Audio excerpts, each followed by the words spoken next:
Élu de Dieu, écoute bien.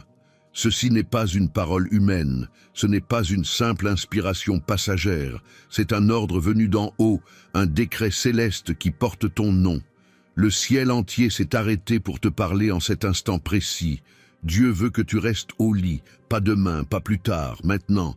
Et si tu ignores cette parole, tu risques de fermer la porte à ton prochain miracle, celui que tu attends depuis si longtemps. Ce moment n'est pas ordinaire, c'est un rendez-vous sacré, une convocation directe du trône divin. La terre peut continuer à tourner, mais pour toi, le ciel a marqué une pause. Tu as été choisi pour entendre cette révélation, et ce que tu feras avec elle décidera de ce qui s'ouvrira ou se fermera dans ton avenir. N'imagine pas que tu peux remettre cela à plus tard, car cette fenêtre spirituelle ne s'ouvrira pas deux fois de la même façon. C'est ton heure, c'est ton mandat, et c'est ton épreuve d'obéissance. Si ton cœur bat plus fort en ce moment, si ton esprit sent le poids de cette parole, sache que ce n'est pas un hasard. C'est le Saint-Esprit qui te confirme que tu es celui ou celle pour qui ce message a été envoyé. Alors ne détourne pas ton regard, ne cherche pas à fuir, car le prochain souffle de ta destinée est suspendu à ta réaction. Tu as été préparé pour cette heure, et cette parole est la clé de ton prochain passage. Si tu reçois cela dans ton âme, je veux que tu t'arrêtes maintenant et que tu prennes une décision intérieure ferme. Et en signe de foi, aime cette vidéo, abonne-toi si tu ne l'as pas encore fait, et surtout, écris le chiffre 99 dans les commentaires. Pourquoi 99? Parce que Jésus a quitté les 99 brebis pour chercher la seule qui était perdue. En écrivant 99, tu déclares que tu es l'élu que Dieu n'a jamais abandonné, que tu es celui qu'il a choisi de retrouver, de protéger et de bénir en ce jour unique. Élu de Dieu, comprends bien la gravité de ce que tu entends en ce moment. Ce n'est pas une suggestion douce destinée à apaiser ton cœur fatigué. Ce n'est pas un conseil que tu peux choisir de suivre ou d'ignorer selon ton humeur. Non, c'est un ordre divin scellé dans les cieux, inscrit dans le livre éternel avant même que tu ne sois formé dans le ventre de ta mère. Cet ordre traverse le temps et l'espace pour atteindre ton oreille en cet instant précis, et il ne porte pas le sceau des hommes, mais le sceau du roi des rois. Dieu te dit de rester au lit, non comme une fuite, non comme une défaite, mais comme une stratégie de guerre que peu comprennent, car ce que les hommes appellent paresse, Dieu l'appelle préparation. Ce que les hommes interprètent comme immobilité, le ciel le définit comme une arme secrète. Tu crois peut-être que c'est dans l'action que tu obtiens tes victoires, que c'est dans l'agitation que tu bâtis ton avenir. Mais le royaume de Dieu renverse les logiques humaines. Le ciel fonctionne avec des lois que la terre rejette. L'obéissance dans le repos est plus puissante que 1000 jours d'efforts sans la direction de Dieu. Le monde te dit de courir, de produire, de prouver. Mais le ciel te dit d'arrêter, de t'étendre et de laisser les armées invisibles se déplacer à ta place. Car pendant que tu te reposes, le ciel combat pour toi. Pendant que tu fermes les yeux, les anges ouvrent les portes que tu n'aurais jamais pu forcer par tes propres mains. Pendant que tu déposes tes armes humaines, Dieu déploie les siennes. Et crois-moi, elles ne manquent jamais leur cible. Ce commandement céleste est une clé. Une clé qui ouvre des portes invisibles que tu ne pourrais pas franchir autrement. Il ne s'agit pas seulement de dormir, il s'agit de te soumettre à une loi spirituelle qui échappe aux esprits rationnels. Dans ton lit, tu deviens un soldat immobile mais invincible. Ta passivité apparente est en réalité une activité céleste intense. L'univers spirituel s'aligne, les forces contraires reculent et ta destinée avance sans que tu aies à bouger un seul muscle. Quelle arme étrange que le repos, et pourtant quelle puissance quand il est ordonné par Dieu. Ne crois pas que tu peux négocier ce mandat. Il est signé par le doigt de Dieu lui-même. Ignorer ce commandement, c'est comme refuser de marcher autour des murailles de Jéricho. Obéir, c'est voir ces murailles s'effondrer sans avoir touché une pierre. Dieu n'a pas besoin de ton mouvement, il a besoin de ton obéissance. Et c'est précisément parce que cela semble insensé que cela porte en lui une puissance encore plus grande. Les élus sont toujours appelés à marcher dans des chemins que le monde juge fous. Mais toi, tu sais, toi, tu discernes. Toi, tu comprends que derrière ce lit, derrière ce repos, il y a un champ de bataille invisible où ta victoire est déjà écrite. Et voilà le dilemme qui pèse maintenant sur ton âme. Vas-tu obéir et voir s'ouvrir les portes que personne ne peut fermer, ou vas-tu céder à l'orgueil de l'activité et fermer de tes propres mains la serrure que Dieu voulait briser pour toi? Le repos est une arme, élue de Dieu. Elle est silencieuse, mais elle frappe plus fort que le bruit des batailles. Elle est invisible, mais elle déclenche des séismes dans le monde spirituel. Tu es convoqué à une guerre où ta seule mission est de rester immobile. Et c'est dans cette immobilité que tu verras le mouvement le plus grandiose du ciel. Alors, écoute bien. La voix qui résonne en toi n'est pas une simple pensée, c'est un décret. Un décret qui traverse les âges. Dieu t'a choisi pour expérimenter la victoire par le repos, la percée par l'immobilité, la conquête par l'obéissance. Et quand tu fermeras les yeux, le ciel les ouvrira à ta place. Quand tu resteras au lit, les portes s'ouvriront dans les dimensions invisibles. C'est un paradoxe, mais c'est un paradoxe céleste. Et toi, tu as été choisi pour y entrer.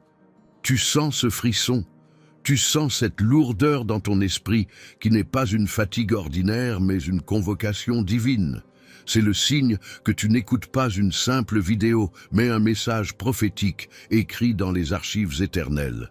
La prochaine seconde de ton obéissance pourrait être la clé qui fait basculer ton histoire. Mais attention, ce que tu vas entendre ensuite va te révéler pourquoi ce commandement n'est pas seulement une invitation, mais un verdict céleste que nul ne peut annuler. Élu de Dieu, ton lit n'est pas simplement un meuble ordinaire, un espace de repos banal. Non. Aux yeux du ciel, il devient aujourd'hui une forteresse, un bastion sacré où nul ennemi ne peut franchir les portes. Imagine une citadelle ancienne, entourée de murs infranchissables, gardée nuit et jour par des sentinelles invisibles. Voilà ce qu'est ton lit, voilà ce qu'il devient lorsque tu obéis à ce commandement divin. Chaque couverture se transforme en armure, chaque oreiller en pierre sacrée posée par le doigt de Dieu, chaque souffle que tu prends en un signe que le ciel fortifie tes murailles. Autour de toi, des présences veillent. Pas des présences fragiles, mais des guerriers célestes. Les anges campent autour de ceux qui craignent le Seigneur, et cette nuit, ils camperont autour de toi. Tu ne les vois pas, mais leurs épées brillent dans l'invisible. Tu n'entends pas leurs pas, mais leur position est stable comme une armée en formation. Et au centre de cette armée se tient un chef que l'enfer redoute, l'archange Michel. Lui qui, selon l'Apocalypse, mena la bataille contre le dragon et le précipita hors du ciel. Celui qui n'a jamais connu la défaite, celui qui ne recule pas. Il se tient là, près de toi, veillant sur ton sommeil, comme un lion veille sur son territoire.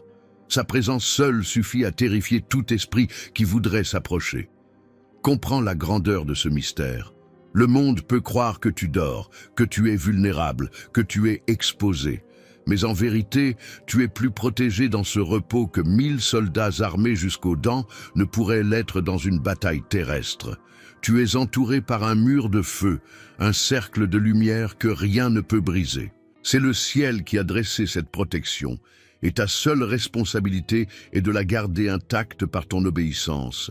Car si tu oses briser ce mandat, si tu te lèves, si tu laisses une distraction pénétrer dans ton sanctuaire, alors c'est comme si tu laissais une fissure se creuser dans les murs d'un château.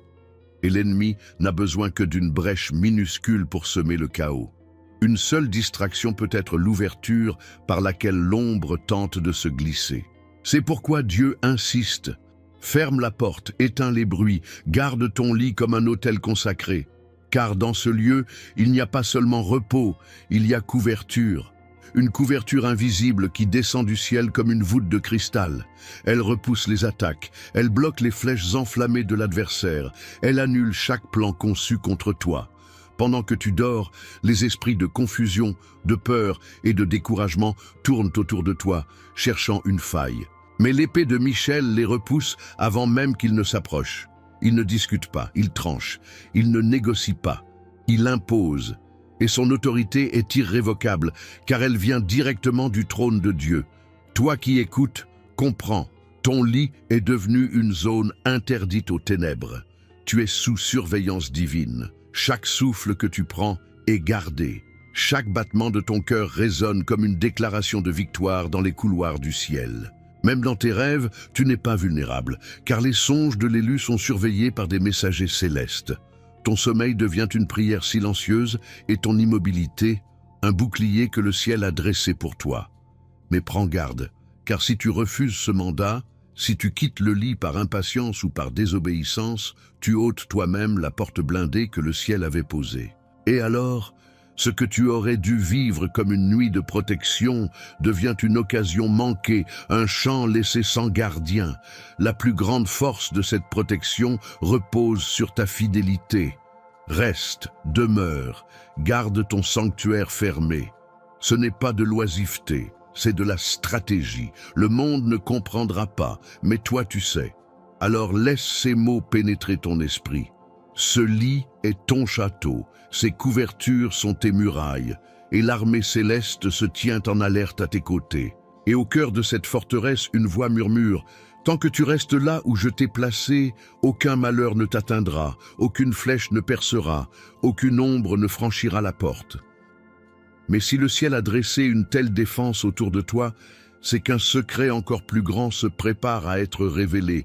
Et ce secret, élu de Dieu, tu es sur le point de le découvrir. Élu de Dieu, comprends ceci. Pendant que ton corps s'allonge et que tes yeux se ferment, une œuvre invisible, mais d'une puissance inouïe, se déploie dans les profondeurs de ton être. Ce repos n'est pas un vide, ce n'est pas une pause stérile. C'est un chantier sacré où le maître architecte redessine ton intérieur, pierre après pierre, cellule après cellule, souffle après souffle.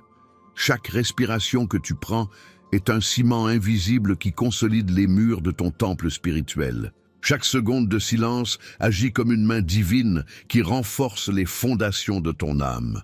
Tu crois peut-être que rien ne se passe, mais en réalité, c'est dans ce silence que le plus grand mouvement se produit. Dieu travaille dans l'ombre comme un sculpteur qui façonne une statue encore voilée. Tu ne vois pas encore les lignes, tu ne comprends pas encore les proportions, mais lui sait exactement ce qu'il construit. Ton corps se répare dans le secret, ton esprit se purifie dans le silence, et ton âme respire une lumière nouvelle qui descend du ciel. C'est comme une graine enfouie dans la terre. De l'extérieur, tout semble immobile, sans éclat, sans signe. Mais dans l'obscurité du sol, la vie explose en silence, les racines s'étendent, la tige se prépare à jaillir, et au moment choisi, une force irrésistible brise la terre pour s'élever vers la lumière. C'est ce qui est en train de se produire en toi, une germination invisible, un processus caché qui prépare ton éclatement vers une nouvelle saison. Tu es aussi semblable à une forêt après l'incendie. Les flammes ont tout consumé. Les cendres recouvrent le sol, et l'air est lourd de désolation. Mais ceux qui observent attentivement savent que ce n'est pas la fin, mais le commencement. Car sous la terre brûlée, des semences invisibles attendent la pluie. Et quand les premières gouttes tombent, un miracle se produit. Des pousses surgissent, des couleurs renaissent, une symphonie de vie recouvre ce qui semblait détruit. Ainsi, Dieu utilise ton repos comme une pluie spirituelle qui arrose tes cendres pour faire jaillir une beauté que rien ne pourra éteindre. Ton âme, elle, ressemble à un temple en reconstruction. Les murs fissurés par la fatigue, les colonnes fragilisées par les blessures du passé, les vitraux obscurcis par les épreuves. Mais dans ce repos, Dieu agit comme un maître bâtisseur. Il nettoie, il polit, il redresse. Dans le silence, il pose de nouvelles pierres. Dans l'immobilité, il érige de nouvelles colonnes capables de porter des charges que tu ne pouvais pas supporter avant. Le temple de ton être devient plus solide, plus lumineux, plus digne de sa gloire. Et quand le peuple verra ce temple debout, il saura que ce n'était pas ton œuvre, mais celle du divin. Chaque souffle devient une prière muette. Chaque battement de ton cœur est un marteau invisible qui consolide les fondations. Ton lit se transforme en atelier céleste. Ton silence devient une mélodie secrète qui appelle les anges à participer à cette œuvre. Et c'est pour cela que Dieu insiste sur ton repos. Car ce qui est en train de se produire n'est pas superficiel. C'est une chirurgie spirituelle, une reconstruction intérieure. Là où il y avait des fissures, il place de l'or. Là où il y avait des faiblesses, il installe une force nouvelle. Là où il y avait des blessures ouvertes, il coule une huile de guérison. Ne prends pas ce silence à la légère. Il est ton incubateur, ton sanctuaire, ton creuset. Dans la profondeur de cette immobilité, ton être entier est recalibré, réorienté, restauré. Et tu ne verras peut-être pas le changement tout de suite. Mais lorsque tu te lèveras, tu sentiras que ton pas est plus ferme, que ton regard est plus clair, que ton souffle est plus profond. Tu comprendras que ton repos n'était pas une simple pause, mais une renaissance orchestrée par le ciel. Mais retiens bien ceci, plus l'œuvre est profonde, plus elle demande du temps et du silence. Et toi, élu, tu es maintenant au cœur d'une restauration qui va au-delà de ton imagination. Ton corps est renforcé, ton esprit renouvelé, ton âme illuminée. Mais ce n'est que le commencement. Car dans le prochain souffle de ce message, tu découvriras que cette guérison cachée n'est pas seulement pour toi, elle est destinée à ouvrir un chemin que d'autres suivront derrière toi. Élu de Dieu, prépare-toi, car lorsque tu entres dans ce repos sacré, il ne s'agit pas seulement de silence et d'immobilité. Ce sanctuaire devient un lieu de manifestation invisible mais tangible, des signes qui marquent la présence du ciel à l'œuvre dans ta vie. Et ces signes ne sont pas des illusions ou des émotions passagères, ce sont des empreintes divines, des marques spirituelles que Dieu laisse sur ton âme et sur ton corps pour confirmer que son œuvre avance en toi. Il se peut qu'une paix inhabituelle s'installe en toi, une paix que rien dans ce monde ne peut offrir. Pas une paix fragile qui s'effondre au moindre bruit, mais une paix profonde, stable, qui enveloppe ton esprit comme une couverture céleste. Cette paix viendra soudainement, sans explication logique, et tu comprendras que c'est l'accomplissement de la parole. Soyez tranquilles et sachez que je suis Dieu. Psaume 46, 10. Dans cette tranquillité, ton esprit cessera de se battre, car tu sauras que le Créateur combat déjà pour toi. Mais parfois, cette paix prendra une autre forme, des larmes. Oui, élu, il se peut que sans prévenir, tes yeux s'emplissent de larmes. Pas de tristesse, mais de libération. Chaque larme sera comme une clé qui ouvre une prison invisible. Ce sont des chaînes qui tombent, des blessures qui se ferment, des fardeaux qui quittent ton âme. Et tu ne comprendras pas toujours pourquoi tu pleures, mais ton esprit saura que ces larmes sont des guérisons liquides, des rivières envoyées par Dieu pour nettoyer ton temple intérieur. Et puis, il y a la lumière.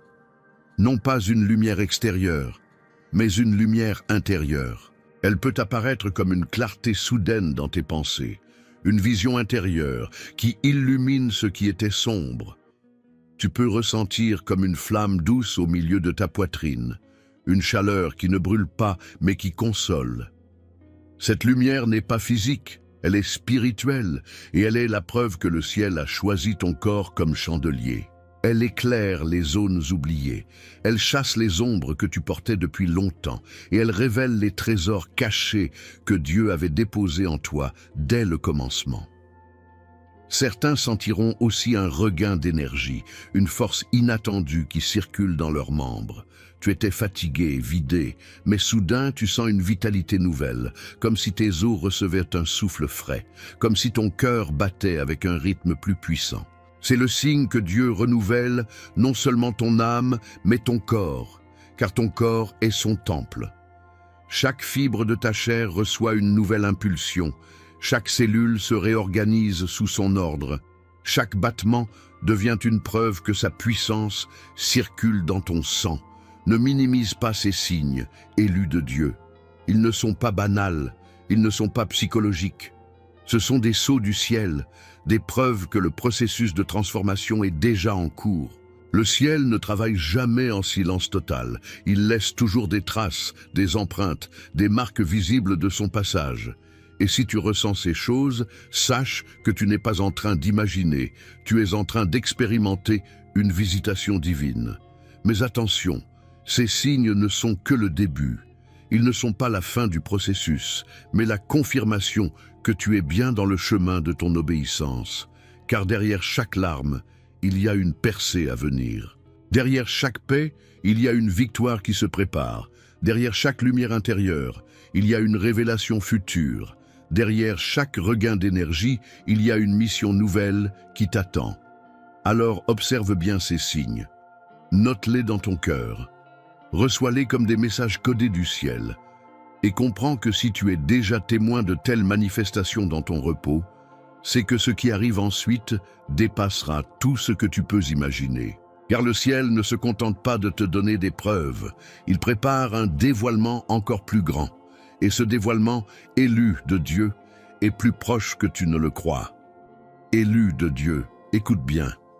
Ce repos que le ciel t'ordonne n'est pas une fin. Ce n'est pas une parenthèse inutile, c'est une porte invisible mais bien réelle qui s'ouvre sur une nouvelle saison de ta vie. En obéissant, tu ne fais pas seulement preuve de fidélité, tu franchis un seuil que tu n'aurais jamais pu traverser par tes propres efforts. Quand tu te lèveras de ce lit sacré, tu ne seras plus le même. Tu ne porteras plus le poids des anciennes chaînes, tu ne verras plus les choses avec la même vision limitée. Tu seras fortifié, éclairé et prêt pour le chapitre que Dieu écrit déjà pour toi. Il y a dans ce repos une puissance de libération que rien ne peut égaler. C'est comme si Dieu utilisait cette immobilité pour briser les verrous qui retenaient encore ton destin. Des fardeaux ancestraux, des peurs profondes, des mensonges que tu avais crus sur toi-même. Tout cela se dissout dans la présence silencieuse du ciel. Tu sors de cette chambre intérieure comme Israël est sorti d'Égypte, affranchi, marqué par la main de Dieu, préparé à entrer dans une terre nouvelle. Le désert est derrière toi, la mer Rouge s'ouvre devant toi et le repos devient la clé qui fait tomber les murailles. Mais ne crois pas que ce soit seulement une délivrance spirituelle, car Dieu n'agit jamais à moitié. Ce repos ouvre aussi la voie à des bénédictions visibles, concrètes, matérielles. Des portes de faveur vont s'ouvrir, des ressources inattendues vont apparaître, des connexions que tu n'aurais jamais imaginées vont se présenter. Pourquoi ? Parce qu'un cœur obéissant attire la provision divine. Parce qu'un élu qui se soumet au rythme du ciel devient un aimant pour les bénédictions qui étaient en suspens. Le jour où tu décides de rester allongé en obéissance, c'est le jour où le ciel se met en mouvement pour préparer ton futur. Et ce futur ne sera pas seulement rempli de richesses matérielles, il sera saturé de clarté. Tu verras ce que tu ne voyais pas avant. Des décisions qui te semblaient impossibles deviendront soudain évidentes. Des chemins qui paraissaient fermés se traceront sous tes pas. La confusion s'évaporera comme la brume au lever du soleil. Tu comprendras pourquoi Dieu t'a arrêté, pourquoi il a marqué cette journée comme un rendez-vous sacré. Il voulait que tu sois prêt, lucide, fort, équipé pour marcher dans une dimension nouvelle. Car il faut que tu le saches, ce rendez-vous ne reviendra pas deux fois de la même manière. C'est une fenêtre unique, un alignement précis entre le ciel et ta vie. Si tu obéis, tu entres dans une saison où ton nom sera élevé, où tes paroles auront du poids, où ta présence seule portera une autorité spirituelle que tu n'avais jamais connue. Mais si tu ignores cette convocation, tu risques de manquer une chance que le ciel ne répétera pas ainsi. Voilà pourquoi l'urgence est si forte, pourquoi ton âme ressent cette pression, pourquoi ton esprit tremble en entendant ces mots. Élu de Dieu, ne doute pas. Ce repos est ton pont vers la transformation, ton tremplin vers une nouvelle mission, ta clé pour des bénédictions qui dépasseront ton imagination. Et quand tu ouvriras les yeux après avoir traversé ce jour sacré, tu verras que le monde autour de toi n'a pas changé, mais toi, tu auras changé. Et cette différence fera que tout ce que tu toucheras portera une marque nouvelle. C'est ta libération, c'est ta préparation, c'est ton envoi. Et maintenant, laisse ton cœur battre plus fort, car ce que tu t'apprêtes à entendre va sceller ce processus et t'emmener vers une conclusion que ton esprit n'est pas encore prêt à contenir. Élu de Dieu, écoute la vérité que ton âme attendait. Le repos que Dieu t'ordonne n'est pas une faiblesse, ce n'est pas une pause anodine. C'est une arme secrète, forgée dans le silence, plus puissante que 1000 batailles menées par tes propres forces. Le ciel a choisi ce moment précis pour te révéler que l'immobilité en lui est une victoire éclatante contre tout ce qui s'élevait contre toi. Car celui qui obéit, celui qui accepte de déposer ses armes pour recevoir celles de l'esprit, verra une pluie de bénédictions tomber sur sa vie, une pluie qui ne s'arrêtera pas, une pluie qui lavera les blessures, nourrira tes racines et préparera ton élévation. Tu as entendu l'appel, tu as ressenti la gravité, et maintenant tu sais, le repos n'est pas un luxe, il est ta clé, il est ton arme, il est ta stratégie divine. Le monde te poussera à courir, à agir, à te disperser, mais toi, tu as reçu l'instruction du ciel. Tu es mis à part pour expérimenter ce que peu osent croire, une transformation si profonde qu'elle changera ton regard, ton pas et ta destinée. Élu de Dieu, demain n'est pas un jour ordinaire, c'est ton rendez-vous avec l'éternité. Ne quitte pas ton lit, reste dans le sanctuaire que le ciel a préparé pour toi, et lorsque tu te lèveras, tu ne seras pas seulement reposé, tu seras recréé. Alors, si ton esprit brûle, et si tu reçois cette parole, écris maintenant dans les commentaires le chiffre 777. Fais-le comme un acte prophétique, comme une déclaration de foi et d'obéissance. En le faisant, tu scelles ton engagement devant Dieu et tu actives dans le monde spirituel une vague de bénédictions qui descend déjà sur ta vie. Retiens ceci, ton temps est venu. Ton rendez-vous est fixé et ton obéissance aujourd'hui sera le témoignage éclatant de la gloire de demain.